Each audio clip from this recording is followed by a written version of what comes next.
शांति। 30 मार्च 2025 की अव्यक्त मुरली से विशेष पॉइंट। आइए जानते हैं आज बाबा ने क्या विशेष बताया है हम बच्चों को। तो पहला पॉइंट है, अभी अपने चलन और चेहरे द्वारा ब्रह्मा बाप समान अव्यक्त रूप दिखाओ, साक्षात्कार मूर्त बनो। अर्थात अभी लोगों को आप श्रेष्ठ भाग्यवान आत्माओं द्वारा यह अनुभव होना है। चाहिए नहीं कि अनुभव होना चाहिए, होना ही है कि ये हमारे इष्ट देव हैं, इष्ट देवियाँ हैं, ये हमारे हैं।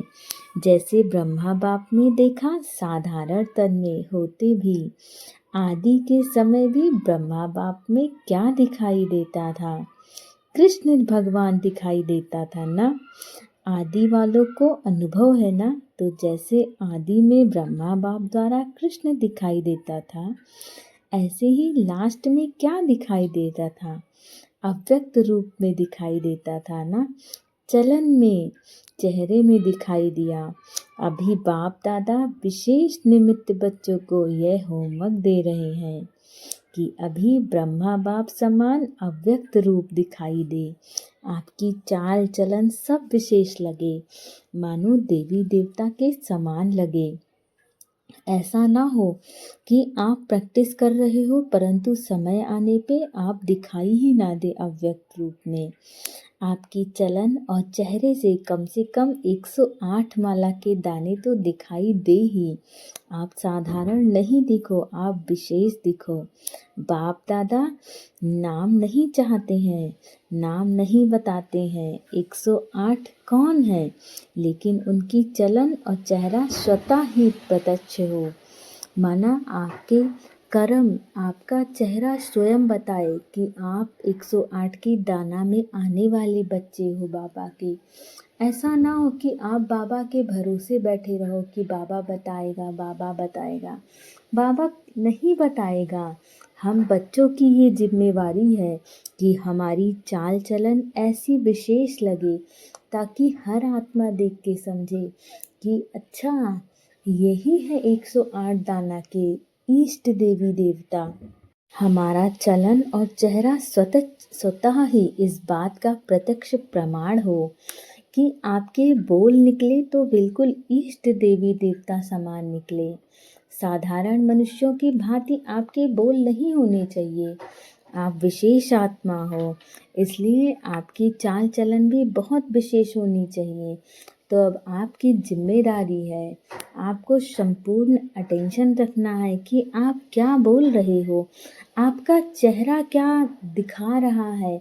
आप कह कुछ रहे हो, आपका चेहरा कुछ और बता रहा है। ऐसा नहीं होना चाहिए। अब सब कुछ बहुत विशेष होना चाहिए, क्योंकि अब हमारी बारी है अपने आप को अव्यक्त रूप में प्रत्यक्ष करने की कि हम ही देवी देवता हैं। हमारी चाल चलन सब अव्यक्त होनी चाहिए, होते हुए भी हम इस शरीर में ना हो। ऐसा हो जब हम डिटैच रहेंगे तब हम देवी देवता समान बन पाएंगे। इसीलिए हमें बहुत ज़्यादा अटेंशन रखना होगा। और कोई भी बच्चा जो लास्ट आया ज्ञान में, वो तो ये बात के लिए ब्लेम ही ना करे कि मैं तो बहुत देर में आया। जो जितना ज़्यादा पुरुषार्थ करेगा वो उतना ज़्यादा आगे जाएगा। इसमें कोई ऐसी बात नहीं जो पहले आया वो पहले जाएगा, नहीं। जो जितना तीव्र पुरुषार्थ करेगा लास्ट में आने वाली आत्मा भी फास्ट जा सकती है। तो आप इस बात के लिए बेफिक्र रहो। अगला पॉइंट है, नम्रता और अथॉरिटी के बैलेंस द्वारा बाप को प्रत्यक्ष करने वाले विशेष सेवाधारी भव। अर्थात जहाँ बैलेंस होता है वहाँ कमाल दिखाई देता है। जब आप नम्रता और सत्यता की अथॉरिटी के बैलेंस से किसी को भी बाप का परिचय देंगे तो कमाल दिखाई देगा। आपकी नम्रता बताएगी कि आप साधारण आत्मा नहीं हो। इतना साधारण तो ऐसी कोई आत्मा हो ही नहीं सकती। ज़रूर ये परमात्मा के विशेष बच्चे हैं, वरना इस संसार में जो सामान्य आत्माएं हैं, उनके अंदर अपने शरीर का, अपने नाम मान शान का प्रभाव दिखाई देता है, परंतु आपकी नम्रता और सत्यता सामान्य आत्माओं को भी इस बात का अनुभव करवाएगी कि ये परमात्मा के बच्चे हैं। इसी रूप से बाप को प्रत्यक्ष करना है। आपके बोल स्पष्ट हों, उसमें स्नेह भी हो, नम्रता भी हो और मधुरता भी हो, तो महानता और सत्यता भी हो, तब प्रत्यक्षता होगी। माना हम मधुर बोले, नम्र बोले, मिठास हो हमारी भाषा में, हमारी भाषा में हर आत्मा के प्रति स्नेह हो, हमारे अंदर सत्यता हो, तब हमारे अंदर महानता का गुण आएगा और हम प्रत्यक्ष आत्मा बनेंगे। बोलते हुए बीच बीच में अनुभव कराते जाओ, जैसे लगन में मगन मूर्त अनुभव हो। हर आत्मा को लगे कि बस ये सामने वाली आत्मा बोलती ही जाए, मैं केवल इसको सुनता ही जाऊं। आपके बोल चाल ऐसी होनी चाहिए, और यदि आपके बोल चाल में ये भाव होगा तो हर आत्मा आपके ज्ञान को जो बाबा ने आपको दिया है उसे अवश्य धारण करेगी, परंतु आपके अंदर ये सभी गुण होने चाहिए।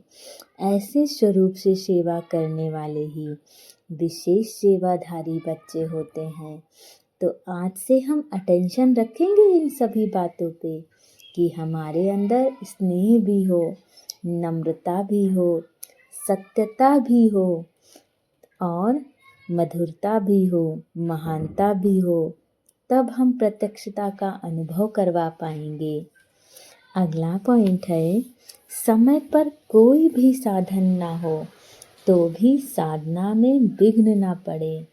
अर्थात जब ऐसा समय आ जाए कि आप मुरली क्लास सुनने भी नहीं जा पा रहे, आप अगर फ़ोन से मुरली सुन लिया करते थे तो अब फ़ोन की भी कनेक्टिविटी नहीं है, परंतु सिचुएशन इन सब में चाहे कितनी भी विकट से विकट हो, लेकिन हमारा जो पुरुषार्थ है, हमारी जो साधना है, उस पर कोई प्रभाव नहीं पड़ना चाहिए।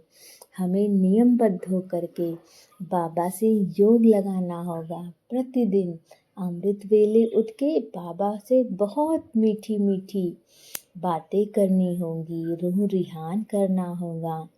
बाबा को अपने मन की हर एक बात बतानी होगी कि बाबा आज ऐसा हुआ, बाबा आज वैसा हुआ।